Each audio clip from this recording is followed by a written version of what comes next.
if you're going to go out and make a point about our goal is to retain our roster, you have to actually retain some of your roster. And that has not occurred. K-State now only returns 14% of its scoring from last year's team.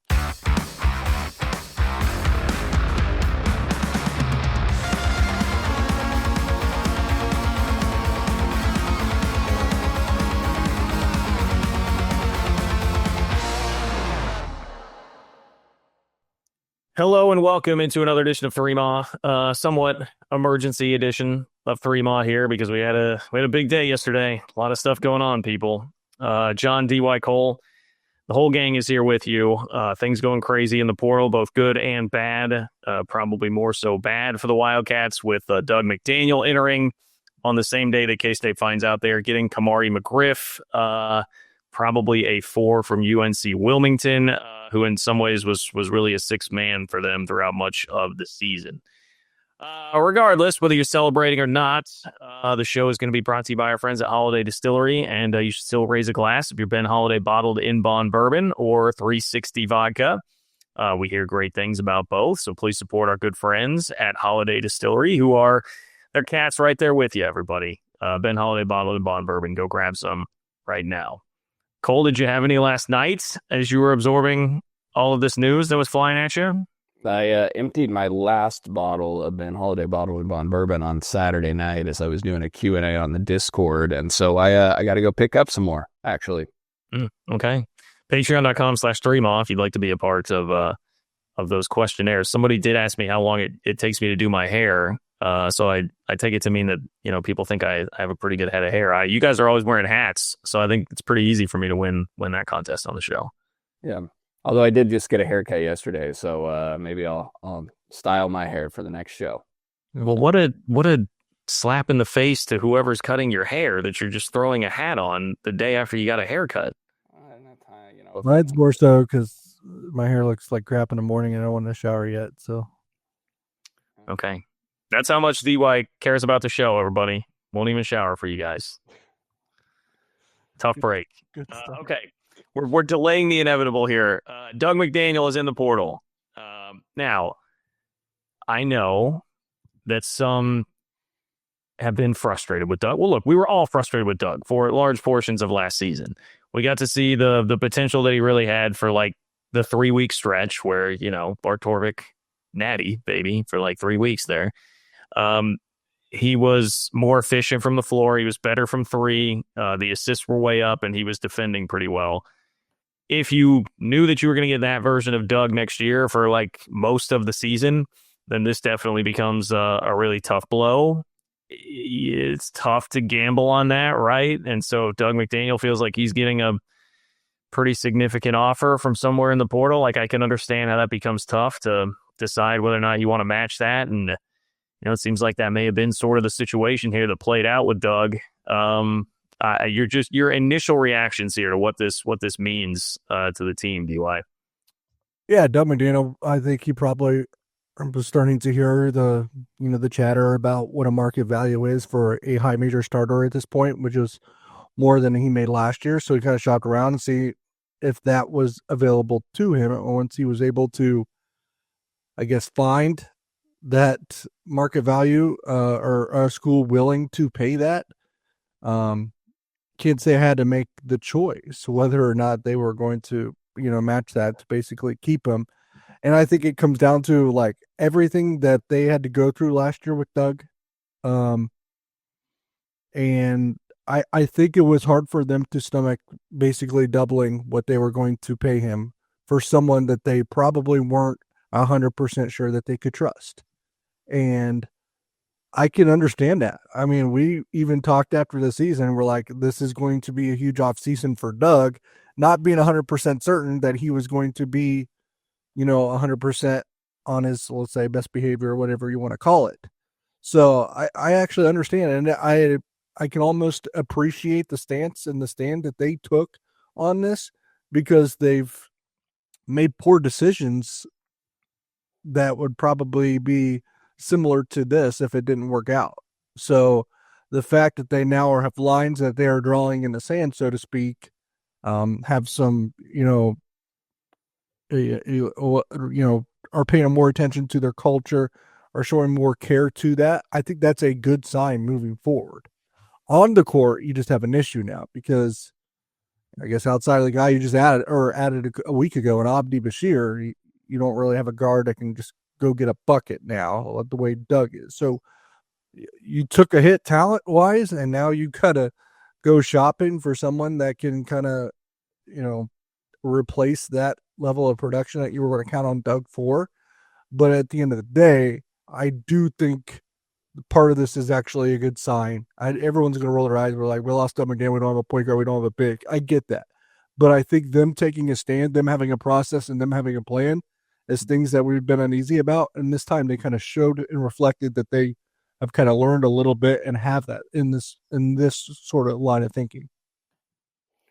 Yeah, I mean, let's start with the good with Dug McDaniel, obviously, right? 34.5 assist rate in his last 15 games of the season compared to an 18.8 turnover rate. Final 15 games, this is not good. An offensive rating of 91.7. That's basically where he hovered all season. He was inefficient, shot under 38% from the floor, under 26% from three on 132 attempts, though he was a career 36+% three-point shooter on 245 attempts in his first two seasons.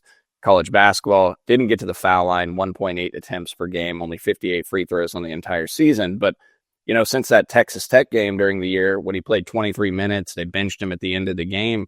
He played at least 35 minutes in 13 of the final 17 games and played at least 31 minutes in each of the final 17 games. And he looked bought in. The effort was there. I think there are questions about, we had the question about off-season Dug, and can you trust him to really lead your program and be that guy that you entrust to guide the program? And like, I don't know if you really could, but they wanted to keep Dug McDaniel. They wanted to keep Brendan Hassan. Those two guys were priorities for this coaching staff heading into the offseason to keep, and they failed to keep both. And so I understand what DY is saying from, sticking to their guns and not overpaying for a guy that you don't think you can fully trust. But again, it gets back to the point that you made Dug McDaniel your number one priority in the portal last year. And now you're saying, well, we can't even trust him, this next offseason, our number one guy in the portal. Look, the roster composition right now, we can get into this. It's a mess. I don't understand what's going on with the strategy and what they're trying to do. And it all just gets back to, if you're going to go out and make a point about our goal is to retain our roster, you have to actually retain some of your roster. And that has not occurred. K-State now only returns 14% of its scoring from last year's team. 1,950 points out of 2,272 are now gone. They return less than 15% of their total assists from last year. They return less than 13% of their total rebounds from last year. 8 of your 9 top scorers are gone. CJ Jones is your leading returning scorer at under 6 points per game while playing 19 minutes per game and shooting 30% from three. David Castillo is your second leading returning scorer at 2.4 points per game. Okay? So like, you talk about roster retention and there's no retention. And so what is the strategy? So it's frustrating. It continues to look like just completely disjointed process, and I don't know what the plan is. But Dug McDaniel, they're not going to find a point guard with Dug McDaniel's quickness at this point that they're not going to have to pay probably the same amount that Dug McDaniel was seeking in the portal. Well, Cole, the problem is, I mean, if you want like literal roster retention, there is a decent amount of literal roster retention, but it's all the guys that we talked about on the last show, I feel like, where we were like, you can't have a third to half of the roster being guys that you don't really feel like can contribute. And it's those guys that are all coming back where you're like, I mean, boy, David Castillo, love the guy's attitude. He was young, all that. But like, man, it better be a monster step forward next year. I mean, they need a monster step forward out of him right now in the backcourt because of the point that you just mentioned there, Cole. I mean, the same day, I feel like just everything was coming at us yesterday so fast and hot and heavy. But Fran Fraschilla tweets yesterday to the point of this will be tough to replace Dug McDaniel right now. Fran said, I talked to one Power 5 assistant coach today who told me they're still looking for 2 or 3 more players, but the high major pool is shrinking. Quote, we're shopping at TJ Maxx right now. So, not a great market. Not a great market to all of a sudden be in the market for a point guard. Yeah, I mean, like I said, I like the stand that they took and the thought process they took on Dug. Do I think that they'll be able to successfully backfill there? I don't know. I mean, Cole and I talked about this Monday night, right? Was it Monday night? Yeah. And I actually was the one that pointed out to Cole, and even before we saw that tweet from Fran, and said, I don't think the portal is particularly loaded right now. And to be honest, it's probably kind of reflected in the guy that they just took, because Khamarri McGriff, I think maybe he can be a solid player for you, but he's not even a bona fide starter at this level, in my opinion. Well, and some of this too, looking at the calculus of Dug going into the portal, honestly, pretty smart move of him to wait a while until the market thins out a little bit. And now you've got guys saying, hey, there's not much out there. His value all of a sudden goes up because, someone will sell themselves on the potential that he has and that he showed there for a couple weeks last season, and his value shot way up. The answer, to be honest, and again, Cole and I said this last night as well when we recorded, is that if they want to go get a guy that can maybe get to as close as the production as Dug or Coleman Hawkins or David Gasson, because I don't think you have anyone close to at least close to the ability and talent level of those three. I don't think they're nearing that territory. They're probably going to have to lure someone out of the portal the same way some team just lured or into the portal, the same way that some team just lured Dug McDaniel into the portal. Otherwise, I don't know how you're going to make it work. And I have questions about a little bit about the roster construction too. I have some questions about space now, to be quite honest, because I think we're under the understanding that they could be adding another front court player from the transfer portal in the near future. If that's the case, then yeah, what else is there to, I guess, fill, like, space-wise? Because then it starts to get a little tight, especially when you consider, some of the international targets that they're running on, like Elias Repeat, of course, too. So then you start to get close to 13, even with five guys in the portal. Is Tyreek Smith going to get his waiver? There's a lot of questions that still have to be answered, and I think, though it seems like they're trying to be calculated in ways, they need an infusion of talent still. Well, yeah, there's a lack of talent right now on this roster. I mean, I sent you guys the breakdown of what we anticipate 12 scholarships being filled at, with an expected commit that's also coming that's not a guard at some point. So when you're listening to this, you'll probably hear about another commit in addition to Khamarri McGriff that we'll probably dissect here in the future. And we can get into the roster composition and break that down here in a little bit. But to the point on just point guard specific to Dug, DY, you made the point to me last night, there really isn't, a lot of great point guards that are in the portal. In general, the portal is lacking some high-end talent. Now, I think there's still good pieces in there, but you got to go get an elite-type point guard or a really good guard type. And I don't see it right now, anyone they're connected with. So they have 1 week. April 22nd is when the dead period ends. They're going to have to lure somebody into the portal in all likelihood. When the portal closes, you mean? Yeah. Yeah, when the portal... Yeah, when the portal closes. So they've got 7 days to get somebody lured in before the portal closes. Now, obviously, guys can commit after the April 22nd day. You don't have to have your roster fulfilled by then. But, if they're going to be in the portal, unless it's a grad transfer, they got to be in by April 22nd. So, And with that goal, when have we seen a sense of urgency from them this entire process? Like, it's hard to be real confident in that because there just does not seem to have been a real sense of urgency out of them throughout this entire process. And even with that, we were hearing early on the whispers about Bennett Sturts like in February, and then didn't seem like there was a real well executed plan to try and go after that. And it just from there, that's the kind of guy with what the rest of this roster has shaped up to be. You need a Bennett Sturts.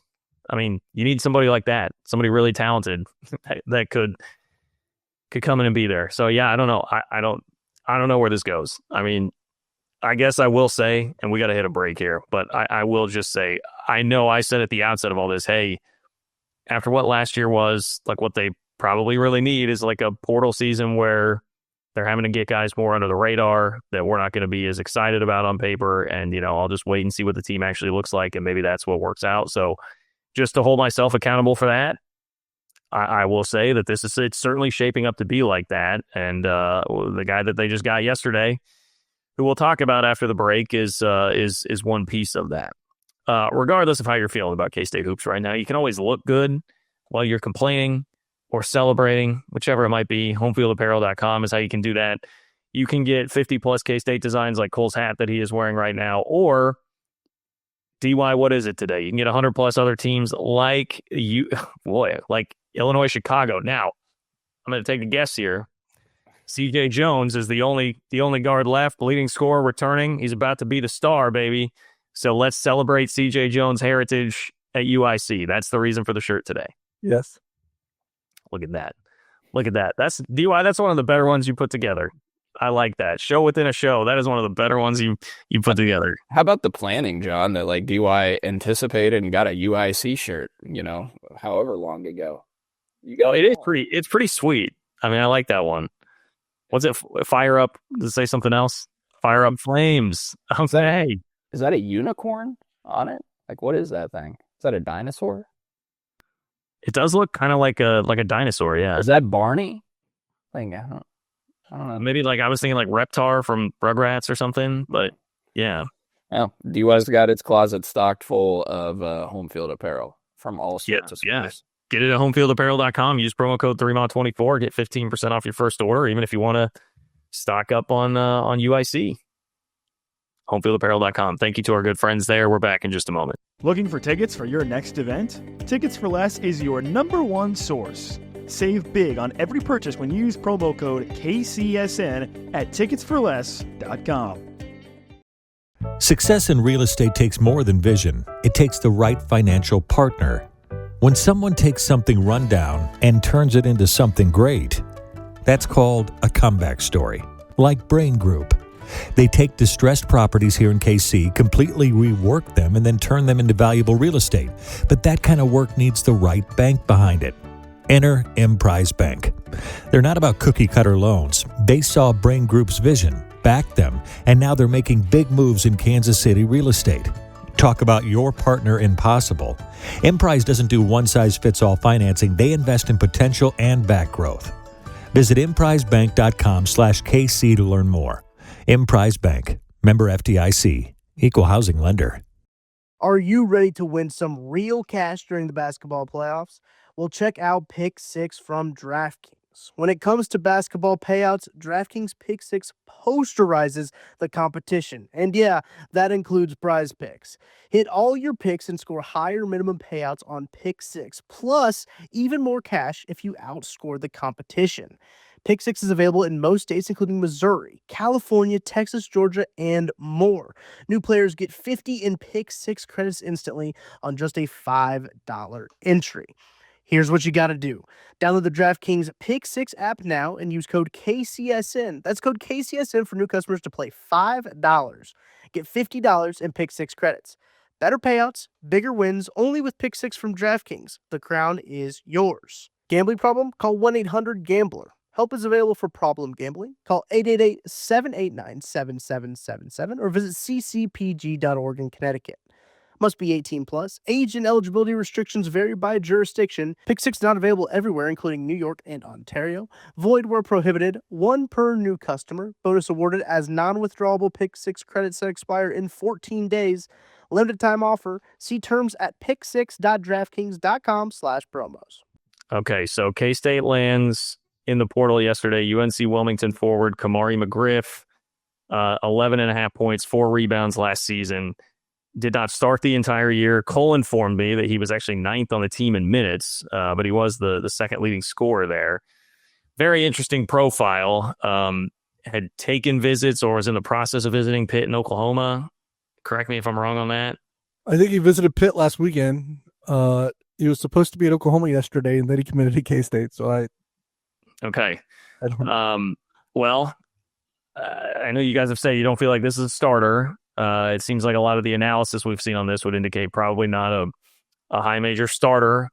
And like, that's fine. You're going to add pieces that are not going to be starters. But I mean, the issue here is just, again, the urgency where we're sitting around like, man, you need some real high level players and positionally, you know, I mean, one of my big frustration last year, and the reason I dared to give that transfer class only a B plus, much to the chagrin of the Discord and Cole, was that positionally it just seemed like a really weird fit with way too many bigs, and like, you know, Coleman Hawkins is going to have to play the 3, and you know, there's not enough in the backcourt, and it just feels like we're in the same place this year, but with less sheer talent. So I don't know. I hope McGriff is great.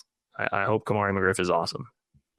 I say probably not a bona fide starter, but at this point, I don't know. He may have to start, right? He can't start. I mean, he started 12 of 34 games at UNC Wilmington last year. Yeah, but you cannot take a guy that starts 12 of 34 games at the Coastal Athletic Association and say, hey, he's going to be our starting 5 at the Big 12. Like, you know, and I know what you're saying. Like, that's the way it could be, the way the roster looks. It's unacceptable if that's the case. He's fine as the number 2-5, cannot be your starting 5. Now, that is I just don't know. Back. I just don't know, because, like John said, with roster composition, I don't know. Unless someone's can play in the 3. I mean, look, we don't have a whole lot to go off of with Elias Repeat, other than assuming that he's a Kansas State Wildcat. Now, he does look a little bit more athletic than I gave him credit for initially in the latest round of clips. Maybe he is someone that can play the 3, and that does even out the roster composition and make it fairly competent at that point. Repeat looked great. I mean, in that highlight reel, like the least of my concerns with the offseason is Repeat. Now, the problem there is like, do you trust that you have it done? You got the Trilly seal of approval on that, and he is very rarely wrong. So, I mean, that is good if he's in the fold. I feel great about that. I think he could be a stud, but there needs to be more, and there needs to be guards. There needs to be guards. I mean, I swear, just last year, the Caliph Battle thing, it seems like ever since they had him locked down, they thought they had him locked down, there was like a celebration at that donor event. Ever since that moment, they just have, what has happened in the backcourt has just not been good. And it's the second year where I'm sitting here like, just, can we get me some guards, man? Can we get some guards? I don't know if the plan is going to be there. I'm not saying this is how it'll go, but I'm just spitballing here. So play with me here. Repeats the 3. Let's say he can play the 3, because I don't know if it's his ideal spot, but I don't think it's too much of a stretch to play him at the 3 for some minutes anyway, assuming that athleticism is what he is, especially since that athleticism we saw in the latest round of clips, it's probably going to look even more impressive when he comes over here and is playing, you know, a different level of competition as well. Then you're likely to start Abdi Bashir at the 2. Let's be honest. That seems like a likely scenario. And then you just need to go get a point guard, and I know you guys don't love this, but then your backup guards become CJ Jones, David Castillo, and maybe Matthew Grujicic if you can land him, another international target. That's not the worst thing. So you have to go get that point guard. You have to be able to go get a point guard that's pretty good. I get that. But, like, I guess that's the narrow path that maybe they're trying to execute. I don't know.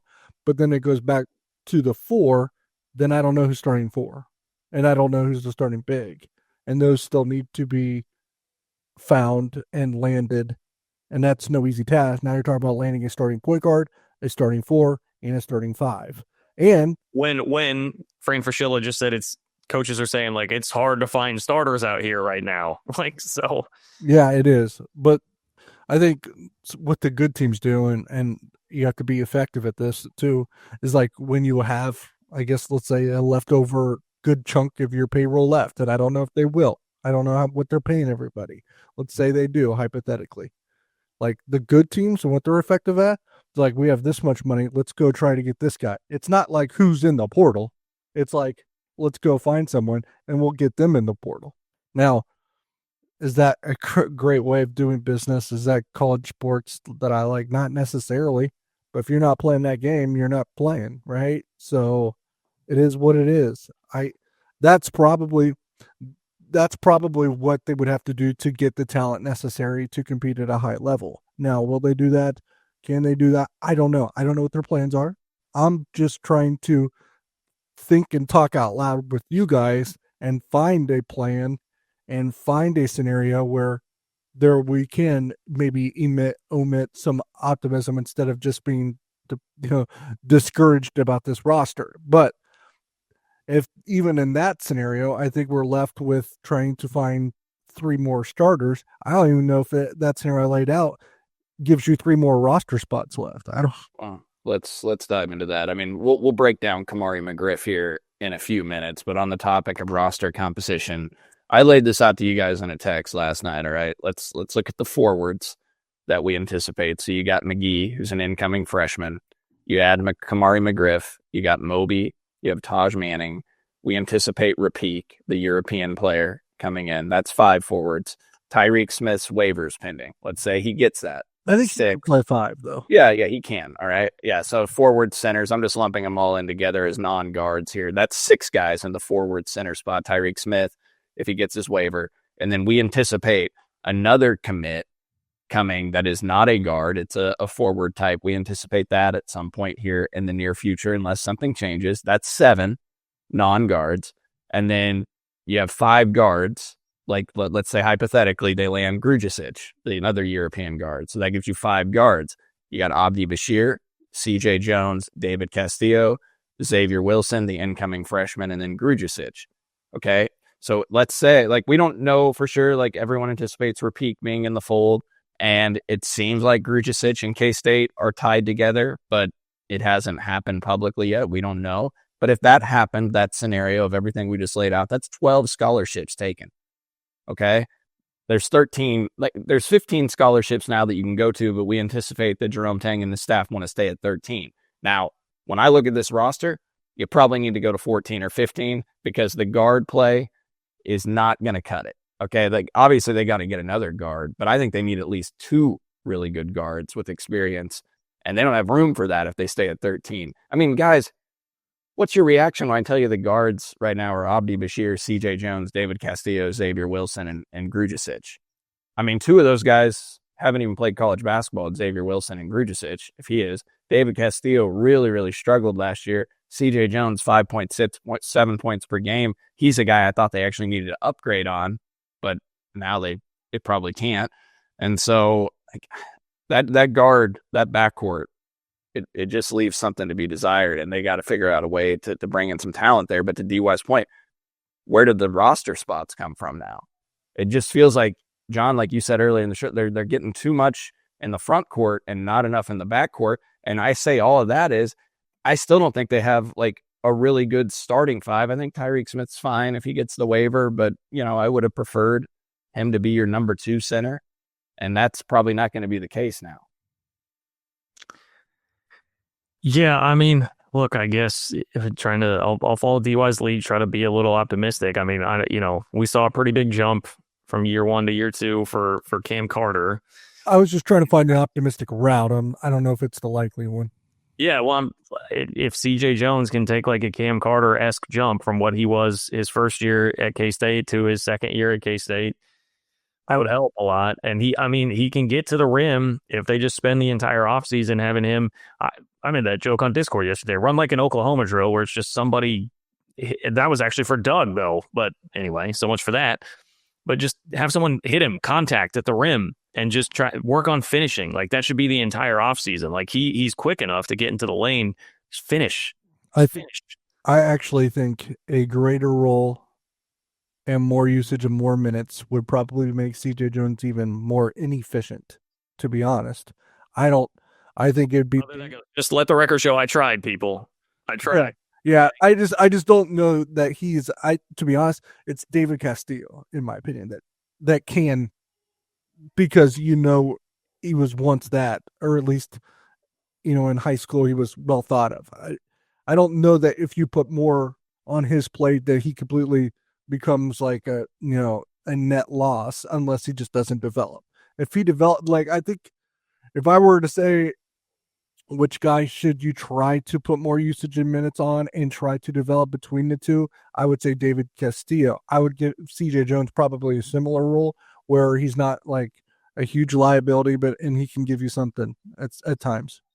Yeah, I think that's probably right. I mean, because right now you don't have much from a distributing standpoint or playmaking standpoint, a guard that's going to create for others and, distribute the ball. I mean, their top 2 assist rate guys last year were Dug McDaniel with a 30.3 assist rate and Coleman Hawkins at 24.3. No, neither one of them is a point guard, in my opinion. Yeah. So, I mean, is your point guard right now like true Xavier Wilson, an incoming true freshman?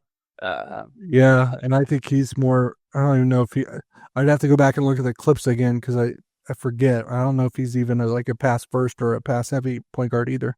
Yeah, so that was one thing that Doug was doing really well in the back half of the season was creating for others. His assist rates were high. He was taking care of the ball at a decent clip, considering his usage rate and how high it was. And so, yeah, they got to find a pure point guard in the portal. And again, we talked about it like that, but it's not just a pure point guard. Like I think they need 2 guards that can create and score.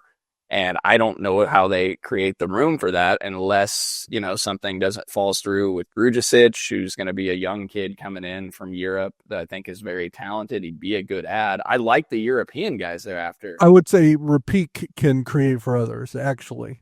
Just because he's a guard, I think we do have to remember that. He can probably initiate offense similar to what Hawkins did at times.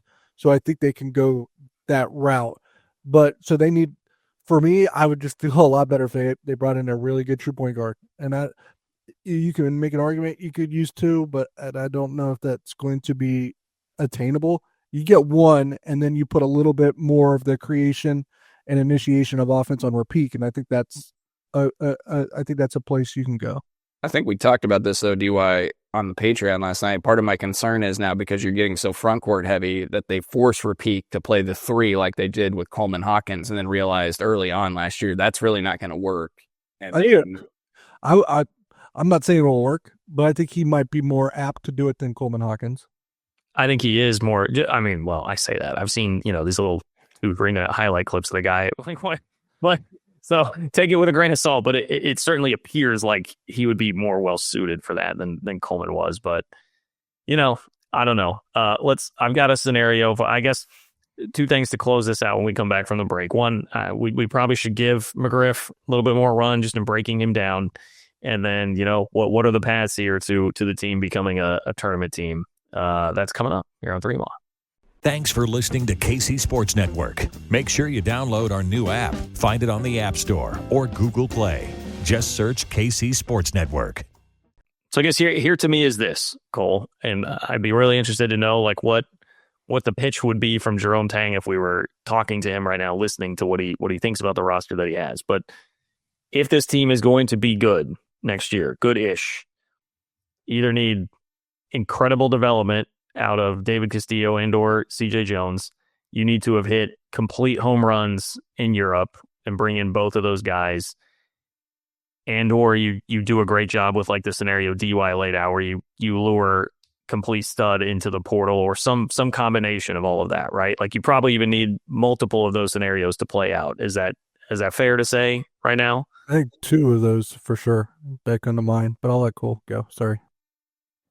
Is that the guy? Yeah, I mean, I think, multiple of those have to occur. I mean, you got to land a bona fide, proven, experienced stud in the portal, and you have to significantly develop, and see big jumps out of David Castillo, CJ Jones types. And then I think you're going to need one of those younger players that's coming in as a freshman next year to be able to contribute. I mean, between Xavier Wilson, you know what? There's a 4th path, Cole.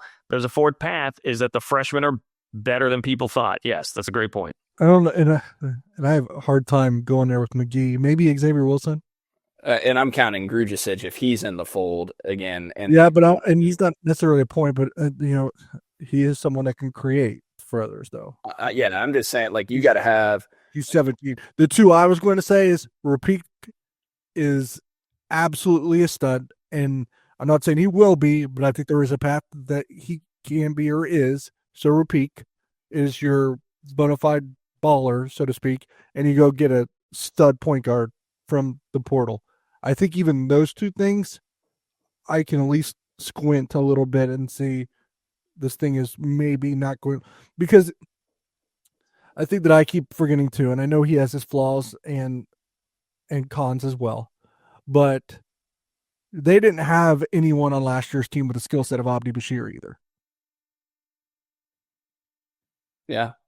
Yeah. And I'm viewing Rapique more as an actual like transfer type, to be honest with you, because he's 21 years old and playing in the top Euro league in the country. And so I kind of view him as a Gruja said he's not even 18 yet, to your point. So like I kind of classify him as freshman type, Xavier Wilson McGee. Then you got to get something out of one of those three probably next season. Otherwise, you're talking about, Taj Manning too, and other, like, there's just not enough, like, I don't know, like, I don't want to say dead weight. Like, that's the incorrect way to frame it. Yeah. And I guess part of the issue too is we don't know how seemingly like these 4 or 5, 6 different fours that they might have for next year's roster, how those are going to be like dispersed almost. You know what I mean? Like who can, like, because you don't go into this thinking we're going to sign 6 or 7 fours. So some of these guys we're talking about might be a 5, some might be a 3. This is Khamarri McGriff, a 5.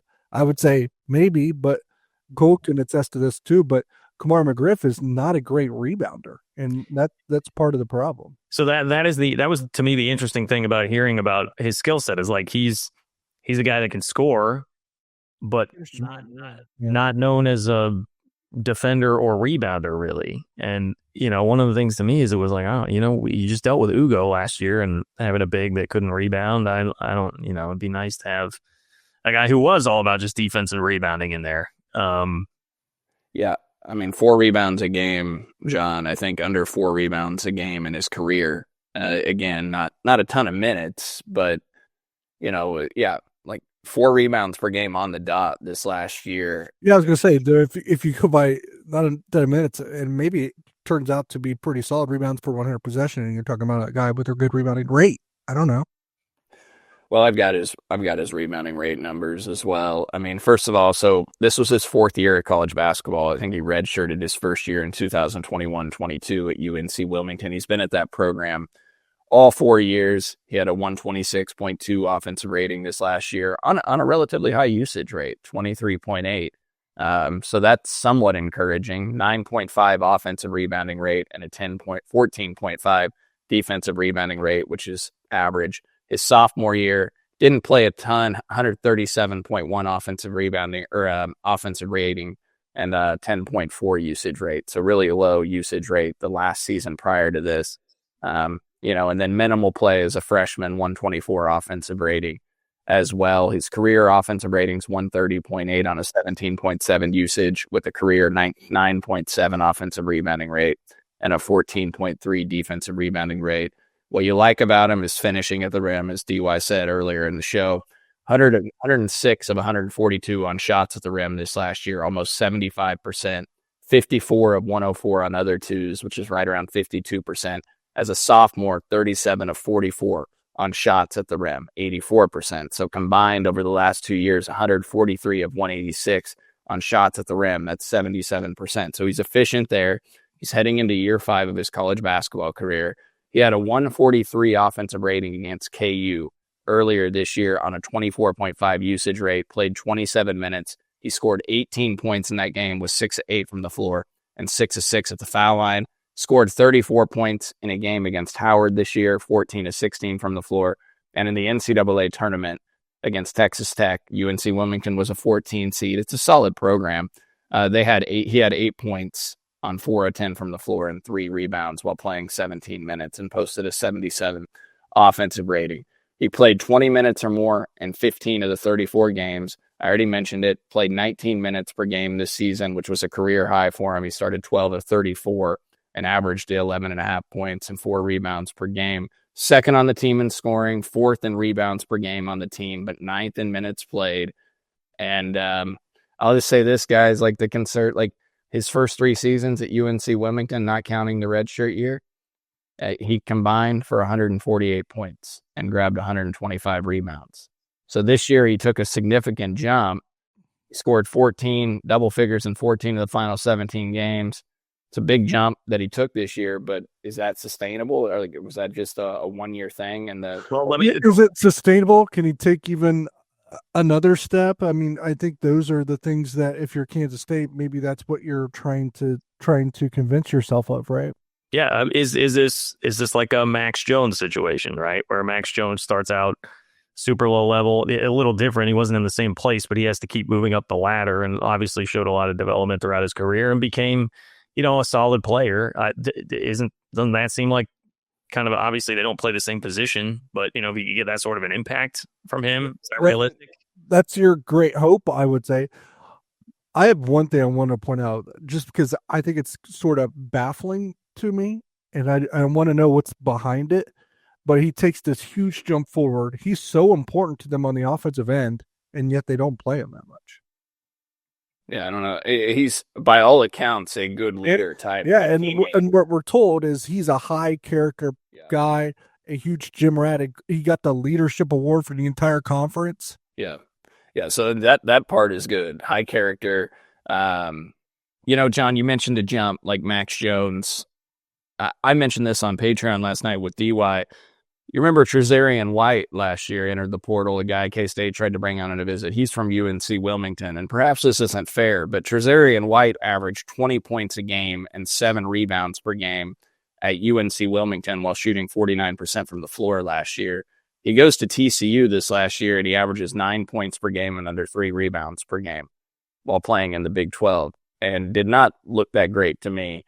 Started 19 of 32 games. Again, went to TCU. It's a different coaching staff at K-State, different system, different culture, but the transition didn't go all that well for Trezarian White from the Coastal Athletic Association to the Big 12.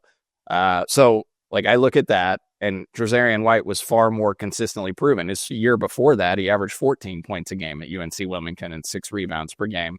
So that's something. The other thing that is of note, guys, is that both of K-State's now roster additions from the portal, and Abdi Bashir and McGriff, are both from the Coastal Athletic Association, the CAA. And so K-State has poached from the same conference for both guys there. And I don't know the strength of that league, to be honest with you. Why don't you just trash him again, Cole? You already trashed him once in the podcast. We got to know from Nick, our producer, that we're going to lose all our CAA listenership. So just go ahead and dunk it one more time on him. It used to be the league that VCU dominated. It used to be called the Colonial. Yeah. So, I mean, look, Wilmington has been a solid program in that league and won a decent clip in the past. So they went up a level, right? They were in a different conference. I don't think they've been in this league for very long. Yeah. So I don't know. There are some things to like about McGriff. I mean, I think if he is your second 5, it's fine. Again, I don't know if that means they think Tyreek Smith's getting the waiver or not. That's to be determined. Your starting centers may be Tyreek Smith and Khamarri McGriff, and okay, you got to land some home runs at the backcourt now, and we just don't know who that could be. We'll see. Yeah. All right. Well, that's where we're at. I think we've all got to head out here, but appreciate our good friends at Home Field Apparel, Holiday Distillery, Nick Springer behind the scenes. We'll keep you updated on what's going on. If you want more minute by minute, day by day updates, patreon.com/3ma. You can sign up there. Make sure you're a member of the Discord. A lot of fun. Honestly, this is the best time of the year, really, to be a member of the Discord with everything happening in the basketball transfer portal. So for DY, for Cole, I'm John. Thanks for listening to another edition of 3Ma, and we'll talk to you soon.